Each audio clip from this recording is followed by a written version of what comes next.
Hi friends, and welcome to the series on art and culture. We have already done Harappan age, Vedic and post-Vedic.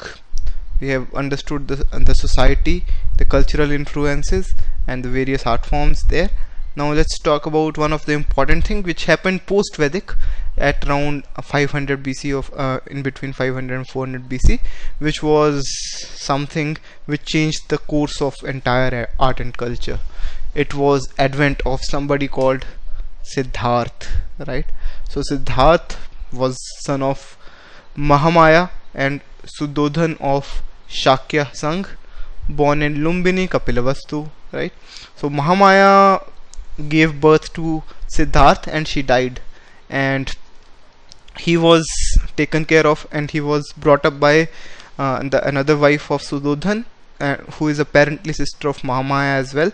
Her name was Prajapati, right? So Siddharth was brought up by Prajapati.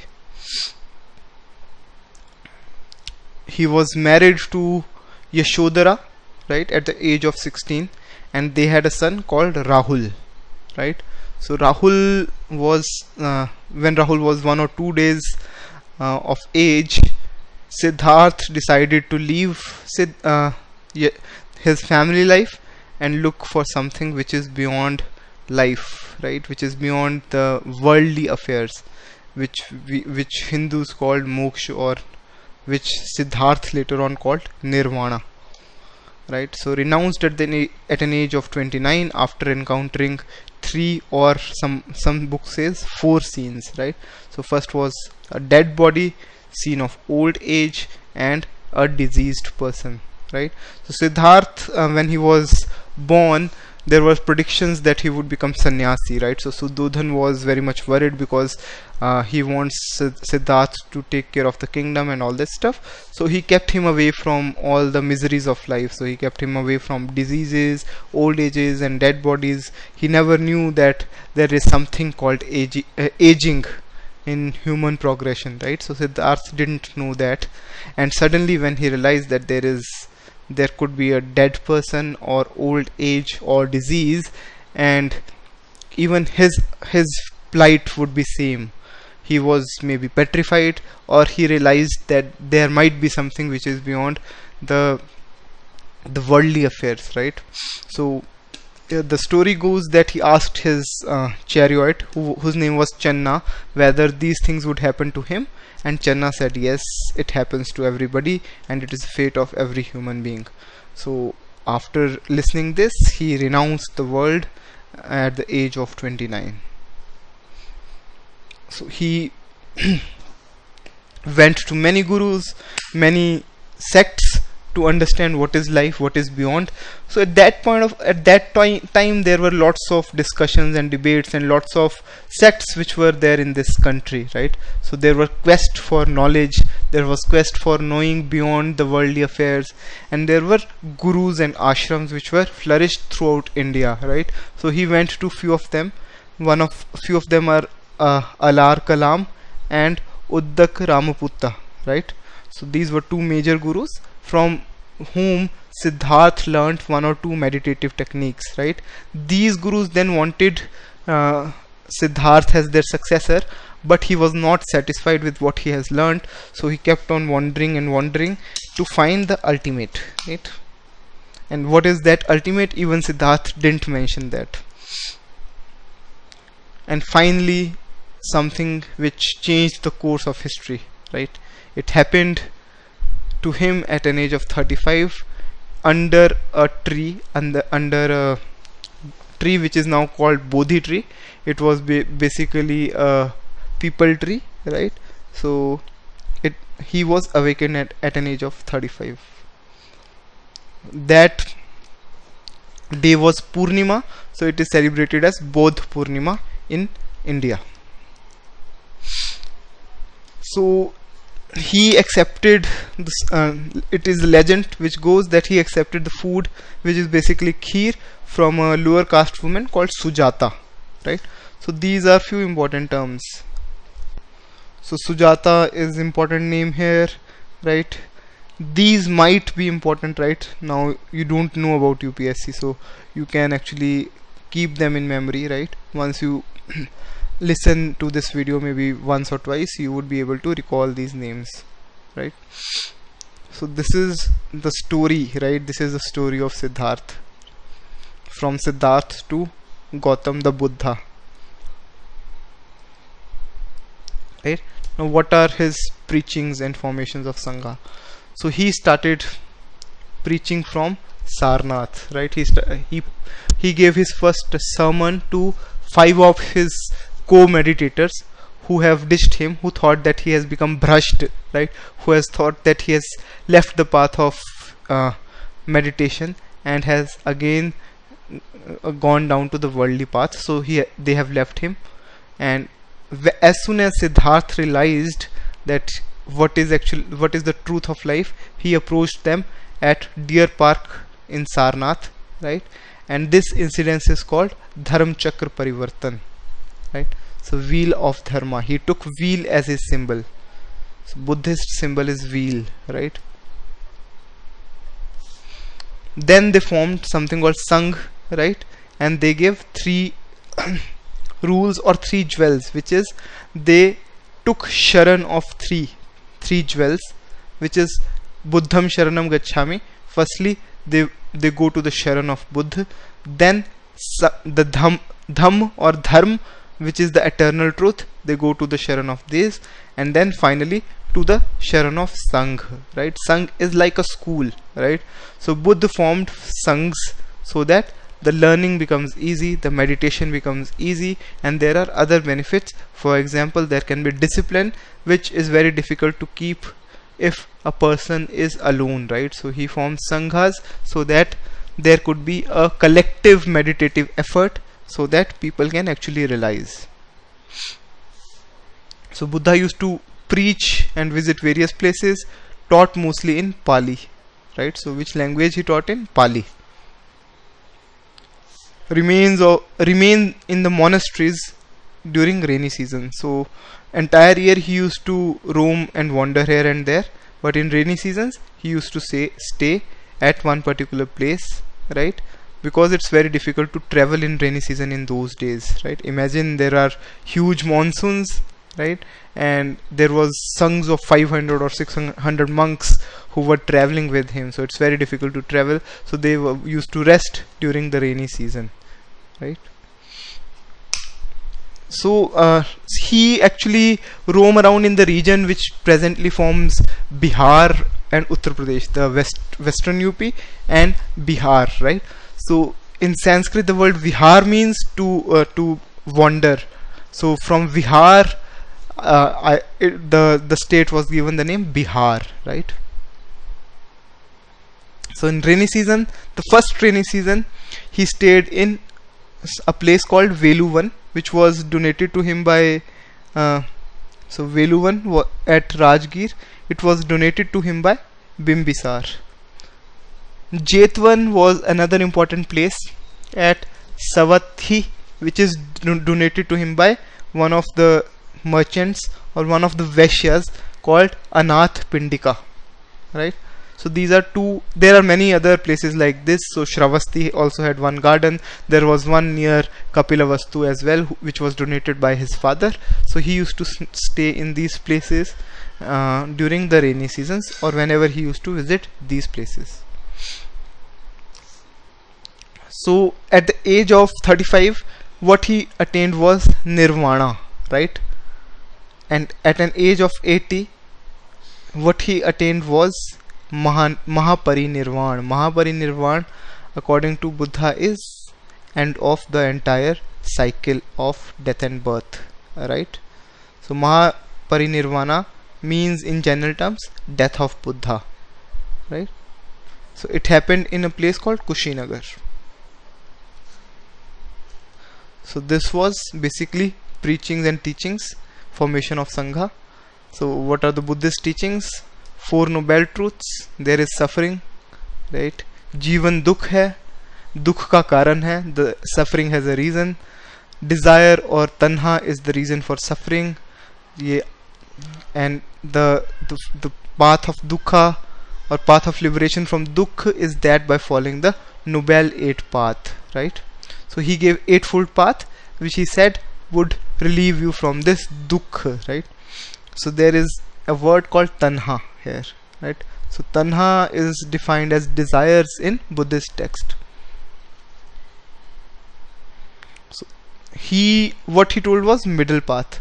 Why middle? Because during his meditation and during his search for truth, he actually renounced everything. He even starved himself to death, right? He tried to starve himself to death, but he found that that's not the way out. That's not the way out for attaining. It has to be middle path. Middle means you are not indulged, you are not left everything, you are just in the middle. You are not negative, you are not positive, you are just neutral, right? So once you are neutral, you can actually understand the entire cycle of this life. So in English we say right view, right intention, right speech, right action, right livelihood, right effort, and right mindfulness. But the word which Buddha used was samyak. Samyak is what is middle, right? Samyak is neither here nor there, right? So it's samyak samadhi, samyak vichar, samyak vachan, right? So samyak was the word, samyak mindfulness, samyak samadhi, right? So these were the words which Buddha used. Samyak samadhi, samyak concentration. So these were the eightfold path. Then there were many important disciples of Buddha, but few of them are Mahakashap, Sariputta, Maudgalana, Anuruddha, and Anand. Anuruddha and Anand were apparently his cousins. There were Buddhist councils after his death. These Buddhist councils were to codify what Buddha has said and to actually take Buddhism to the next level. So first Buddhist council happened just after the death of Buddha at Rajgara, and perhaps it was organized by Ajatashatru, right? It was presided by Mahakashap, who was one of his favorite disciples. So Mahakashap presided over this. Main purpose was to maintain the purity of the teachings. Second Buddhist council, you don't have to remember all the Buddhist councils, just get the gist of it, right? So occurred in Vaishali after 100 years of Buddha's death. Third happened under Ashok, and Mogaliputta Tissa presided over it and held to get rid of fake monks. So in these 200 years there were fake monks as well. The entire practice has become something jeopardized. So this Buddhist council, the main purpose of this was to get rid of fakeness in the Buddhism and all that stuff. The fourth, so there were two councils which were considered as fourth Buddhist council. One held in Sri Lanka, the other held in Kashmir, right? So one was held in Tambapani, Sri Lanka, and at Srinagar, Kashmir under Kanishka. So these were the two councils. The one which held in Kashmir was very significant because it laid foundation of something which was later known as Mahayana Buddhism. And in one which was held in Sri Lanka, there was writing of third Pitaka, right? We'll learn what are these Pitakas later. So there are three Pitakas, the three texts which gives us information about Buddhism. First is Vinaya Pitaka. So these are monastic rules for monks. Sutta Pitaka. So Sutta means in Sutta are sutras, right? So these are sutras of Buddha, right? Abhidhamma Pitaka, so deals with the subjects of ethics, philosophy, right? Then there are Jatak tales. In English we call it Jataka. They are not Jataka, they are Jatak Kathaएं, right? I'm sure in your childhood you have learned few Jatak Kathaएं. They were the stories of Buddha in his previous births. So birth is called Jatak, right? A person who is born is called Jatak. So whatever tales were there are known as Jatak Kathaएं, stories of Buddha in the previous birth. So there were two basic branches of Buddhism. Theravada, which is the old form of Buddhism, which deals with basically finding the truth, right? So finding the truth for a particular person, right? So this is the school of elders, it is famous in Sri Lanka, Southeast Asia right now. So they deal with basically meditation, personal meditation, dealing with personal upliftment, and they want to attain, right, personally as a single person, right? And this school is based on the true teachings of Buddha, as they say, Tripitakas, right? So they are based on Tripitakas. Then something which happened under Kushan rules, and that particularly under Kanishka, was Mahayana Buddhism.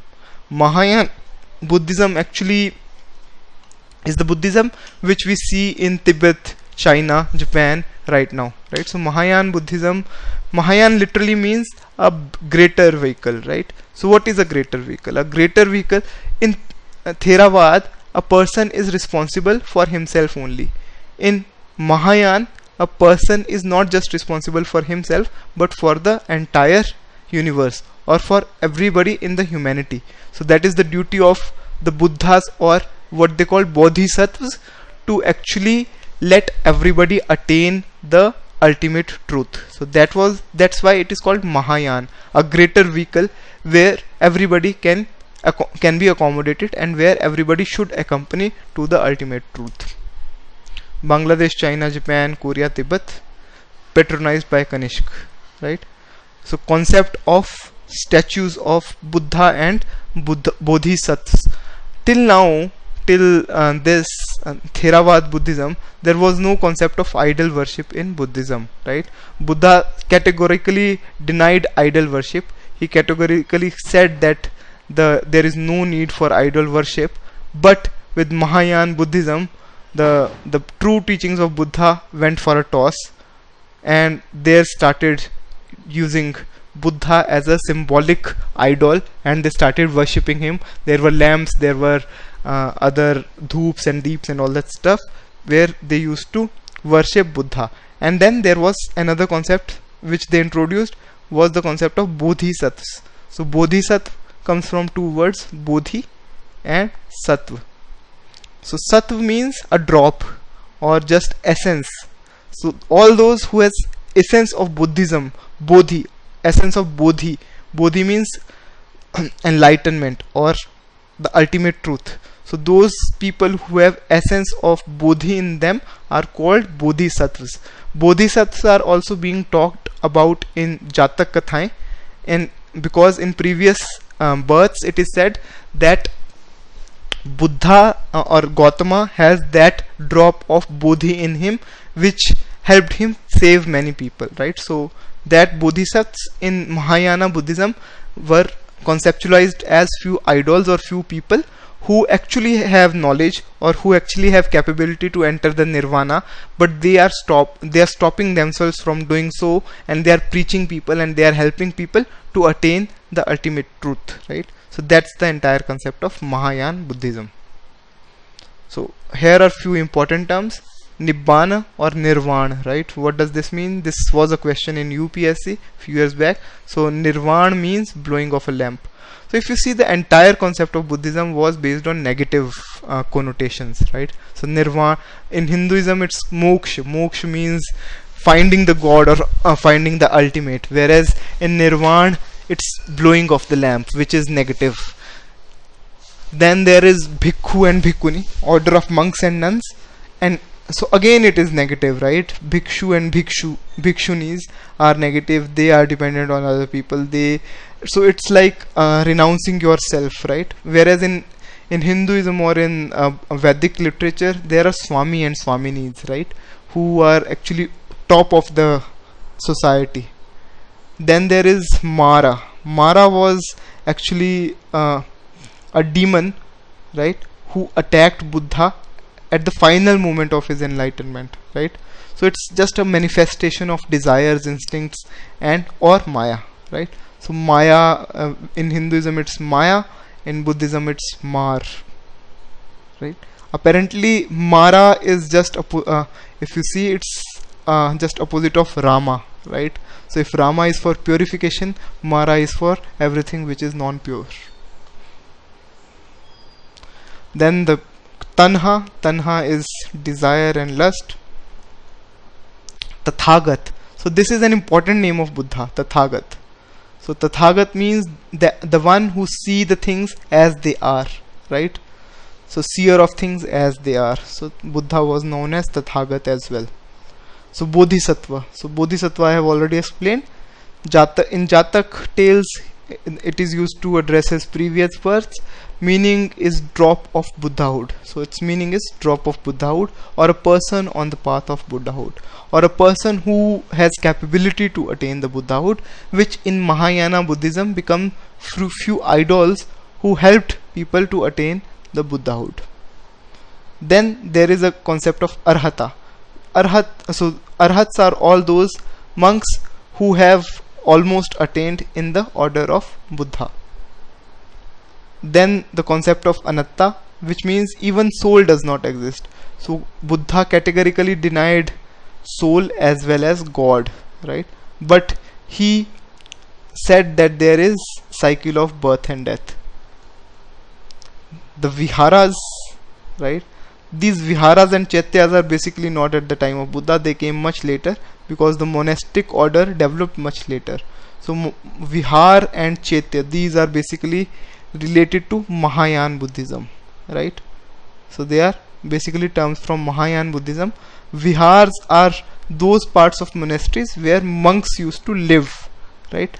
Or for that matter, where monks used to do their walking meditation. So Buddha gave one form of meditation which was walking meditation. So monks used to do their walking meditation in these viharas. For example, there are rooms here, right? And there are walking stones here. So monks used to walk on these stones and do meditation. So there were two types of meditation generally. One is sitting meditation and another is walking meditation. So in viharas, people used to do their walking meditation, something like this. And chaityas are assembly halls, right? So the entire concept of Sangha was that people would help each other and the school would help each other to attain. The concept of Mahayana Buddhism also emphasize on that, right? That group or Sangha would actually attain together, that there would be some bodhisattvas. So a lama, a Dalai Lama for example, might be considered as bodhisattva who has actually capability to attain, but he is still in this world so that he can help others to attain and others to seek the truth, right? So that's basically about Buddhism in precise. I think as far as UPSC is concerned, this would be enough, because Buddhism in itself is a huge subject and we can keep on talking about Buddhism ad infinitum, right? At the time of Buddhism, at the same time there was another school of thought called Jainism, right? Jainism comes from a word called Jin. Jin means conqueror. So that guy or that person who has conquered the basic desire, the desires or lust, is called a Jina, right? So there are concept of 24 Tirthankars. A Tirthankar is a guy around whom a Tirath is formed, right? So a guy who's around whom a Tirtha is formed, or around whom an entire sect is formed, is Tirthankar. Adinath or Rishabh was the first one. Even this guy is mentioned in Rig Ved, right? Some says he is same as Adi Yogi, right? And in Hinduism or in yogic lores, Adi Yogi is considered as Shiva. So Adinath might or might not be Shiva, right? But some people say they might be same. The last one was Mahavir, right? Every Tirthankar is known by a symbol. Mahavir by a lion, Rishabh by a bull. The 23rd Tirthankar was Parshvanath. He is known by a hooded snake. So if you go to a Jain temple, there is an idol of a Tirthankar which is essentially same, right? So an Adinath would look identical to a Mahavir, and Mahavir would look identical to a Parshvanath, right? And they have small symbol just below each idol. So you have to identify each idol or each Tirthankar by their symbols. So that's how they identify their different Tirthankars. So Mahavir was born as Vardhaman. So he was born to Siddharth and Trishala at Kundgram in Vajji Sangh, right?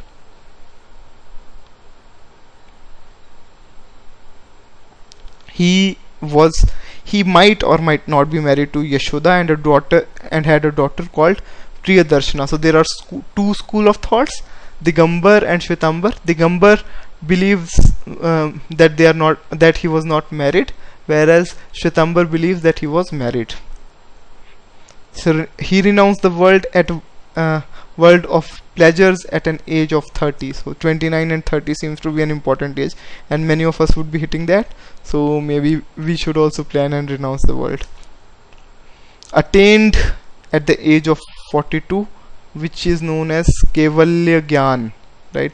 Or whatever, what we call in Sanskrit as Janan, right? At Jrimbhika Gram, right? So teachings of Mahavir, he taught in Prakrit 3 gems: right knowledge, right belief, and right action, right? Similar to Buddha, right knowledge, right belief, and right action. So these are required. Then 5 ethical principles. Keep in mind that 4 of them was already there: Ahimsa, Satya, Asitya, Brahmacharya, and Aparigraha. Ahimsa means non-violence, Satya, truth, I forgot the meaning of Asitya, let me go back and tell you. Brahmacharya means celibacy, Aparigraha means non-possession, right? So these were 5 principles. According to him, every object was animate, so it's a jeev. The ajeev is also there, so they are unanimate objects like space, motion, rest, and time. 3 philosophies, which is Anekantvad, Syadvad, and Nyayavad. So these are important. Anekantvad means there can be multiple perspectives to see a problem, right? So to see a problem, there can be multiple solutions or multiple perspectives. Syadvad, it means that whatever I am saying, it might or might not be truth, right? Nyayavad is very closely concerned to Syadvad. So it says that the ultimate or the actual cannot be taught or cannot be communicated. So there is no particular or right or wrong answer, right? So these are basic theories of or basic teachings of Mahavir, and they are very pertinent to our times as well. So Mahavir rejected any god but maintained that there was a soul. He also maintained the Brahmanical division of society, and he believed that these are because of the good or bad karmas of people. So karma, he believed in karma, and he says that this causes cycle of birth and death, and asceticism and penance are the only way outs to break this cycle of death and karma, right? So these are the basic teachings in nutshell. School of Jainism, Digambar, sky clad, so they are naked monks. Monks are called munis, right? Muni come from again a word called mon, right? So those who have attained the mon, not just the physical mon, non-speaking, but the mental mon as well. Women cannot achieve moksha, so this is believed by Mahavir himself, and Digambars also believe this. Finally, they worship. So difference between one of the difference between Digambar and Shwetambar is Shwetambar worship Mahavira with open eyes, whereas Digambar worshipped a statue of Mahavira with closed eyes. Shwetambar, white clad, women can achieve moksha. So Amallinath, right, which is 19th Tirthankar, Shwetambar say that he was a lady, whereas Digambar says that he was a male, right? So these are something about Jainism. There are few texts of Jainism which you can see in, if you want to go in detail, you can search the net. So that's not very important as far as our UPSC is concerned. So there are few other school of thoughts. So this is mentioned in Buddhist texts. So there was a school by Purana Kassapo, Doctrine of Akşityada, which means that everything is fixed and you are not responsible for your good or bad actions. Makli Goshal Ajivika, right? So this becomes famous at the time of Bindusar, and Bindusar subscribed to this school of thought, Ajivika. So Ajivika comes from the word occupation, right? So he believed in doing the work and earning your things for yourself, and you are not responsible for what you do. Ajit Kes Kambali. So this is complete materialism, what we would later see is manifested as Charvaka.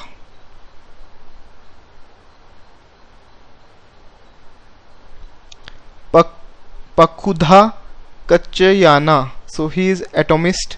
Again, this school developed much later in Mimasa, right, which was again a school of Hinduism. Nigadnath Put, this is mentioned in Buddhism text, so he is Mahavir. And finally, there was Sanjay Belatha Putta, and his school was more of skepticism, right? So he was more of a skeptic. He keep on questioning, and then there were various schools which developed on skepticism later on in Hinduism. So they were schools of thought which developed at the same time when Mahavir and Buddha was preaching in the area which is present day Bihar and Uttar Pradesh. So why do Jainism and Buddhism gain so much importance? Because kings at that point of time subscribed to these, and maybe these two guys were more articulate and they were more market oriented, right? So they could market their religion really well, and maybe the ease of understanding of their religion, because they were using the common language which was Prakrit as well as Pali, so people might have related to these guys. So that's why these two religions actually shaped the entire art and culture from this point onward, right? So this is all about Buddhism and Jainism. I hope that you gained some insights and you enjoyed the lectures. Thanks for watching this video, and all the best for your preparations.